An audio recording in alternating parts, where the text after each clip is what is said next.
The next way that we are going to work on developing our craft is with our clay hand building skills. So clay is a moist earth of decomposed rocks. Clay comes from the earth and it's used in products such as pottery, bricks, tiles, and sculpture. Clay hand building techniques are things like pinching and making a pinch pot is a hand building technique.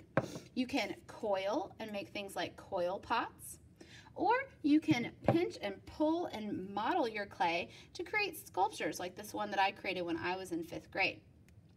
So some techniques that we're going to need to know in order to be successful with our clay can be practiced first with modeling clay. Now, modeling clay is man-made. It has oil in it.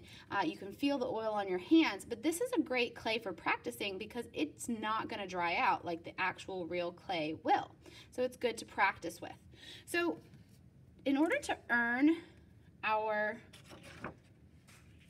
clay, we first need to show that we can do some basic clay skills. So first I want to see that you can take a chunk of clay and create a sphere. Can you roll it in between your hands? So I'm going back and forth with my hands. Roll it in between your hands or roll it on a table to create a ball or a sphere. You can even smooth these things out or continue to roll. Create that sphere, show me that you can do that. The next thing that you might want to do is to create a coil. So a coil is a thin, even rope-like formation of clay, and that's used for coiling, which is a method of creating pots by building the bottom and walls with even rope-like coils. So to do a coil, I like to start with a ball of clay, and then I take my hand and I evenly press that clay forwards and backwards. And you can see it's already starting to form that rope-like coil, forwards and backwards, forwards and backwards. And I'm pressing evenly and letting it roll under my palm of my hand. And each time I put that even pressure, it's evenly getting longer. I want my coil to be even, so if I see one side is thicker than the other, I can press down on just that side. So I'm rolling it evenly. Now that it's starting to get longer than my hand, I'm moving back and forth, or you can start to use 2 hands to evenly roll forward and backward. It's important that we don't create coils that are too thin because they can be very fragile. So create a coil for the second part. The next thing that you may need to hand build with is a slab. So a slab is clay that is evenly rolled. You can use a rolling pin to roll your clay slab, or if you don't have a rolling pin, I'm going to use something else because we can always be creative with what we can use. I'm going to use this empty bottle of paint. So when I'm rolling a slab, taking that chunk of clay, and I'm just going to press evenly down on it. I'm not going to just squish it. I'm just going to give it a little bit of even pressure as I roll it back and forth. And then I like to turn my slab. A little bit of even pressure, rolling it, turning it, because the direction that you're rolling in that's the direction that your clay is going to get flat in. So if I turn this sideways, you can see that it's kind of like a little cookie. I want it to continue to roll and get even flat. So this is good for building walls or any other flat surfaces. If you were creating a tile, you may want to use this technique, and then you can cut the clay to any shape that you want it to be, any shape you want your slab to be. Continuing to get thinner and thinner as I press in those different directions. So create a slab. You'll place it in this section. So the next part that you're going to want to do is you're going to want to eventually attach things together to create different, either your coil pot will need attachment or any sculptures might need attachment. So the way that we attach clay, I like to say it's a 3-step process. You're going to want to score, which is creating a rough surface to attach to another clay surface. With real clay, you're going to want to slip. Slip is clay plus water, and it acts like glue for clay. And then you're going to want to smooth. I call this the 3 S's. Score, slip, smooth. So after you've put them on there, it's not going to just stick. It's not real like real glue. You're going to want to blend the 2 clay surfaces together so they become like one.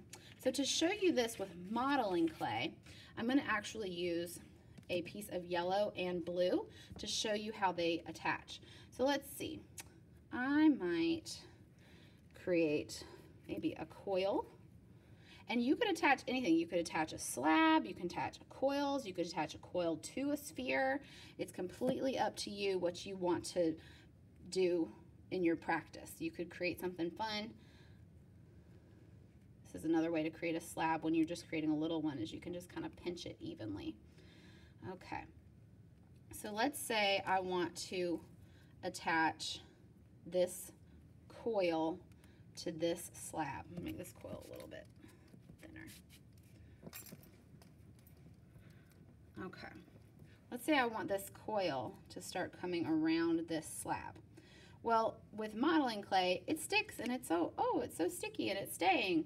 But with real clay, when this dries, these would just pop right off and your hard work would fall apart. So we want to make sure that we are scoring the clay and creating like little fingers for the clay to lock together. That's what scoring does. It creates little fingers to lock together the clay. A fork is actually a really good tool for this. So wherever I want these to attach, right here around the edge, I'm going to create those little lines, creating like little fingers. And I'm not going all the way to the table.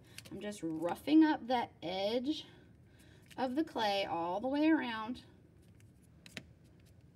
And I want to do that on the other surface too. So roughing up that edge where they're going to attach. So now you can kind of see why I drew this for our vocab word. So now that they are scored, I want to put them together and then smooth them. So I'm going to put them back where I want them to go. And then I like to use something as simple as a popsicle stick is great for smoothing. Your finger is also good for smoothing. So I'm going to come down here. So the reason that I wanted to use 2 different colors to show you this is I want you to show you that they really are blending together. So I'm pulling it up. It's almost like spreading peanut butter. It's going to take a little bit of effort. It's not just going to spread right away, but I'm going to pull those 2 pieces of clay onto one another, and it's like you're making it look like it was never ever 2 pieces. It was always 1 piece. Now you'll notice when I first start doing this, it looks a little bit messy, and that's okay. Sometimes with clay, especially with the smoothing part, you want to be gentle so that it's not all falling apart, but sometimes it looks a little bit messy before it looks good again. So don't be afraid of that. Come around, smooth it all the way. Another thing I like to do when I'm actually doing it is leave this on the table and pull up towards myself. But I'm doing it this way so you guys can see better. So I'm going all the way around, making sure I've got all of it. Then I'm going to come back in with my finger, or you could use a clay tool too. And I like to use my finger to kind of smooth back over it. Now obviously when we're using clay, the 2 pieces of clay will usually be the same color. So when you smooth back over it, it's like you're erasing all those marks, and you can't tell that they were ever 2 pieces to begin with. I use 2 pieces of different color though to illustrate how they're coming together. They're mixing and becoming locked together. That's how they're going to stay together forever. All right. So show me that you can do these 4 things and you will earn the privilege of using clay when we open our actual real life from the earth clay station. Have a great time.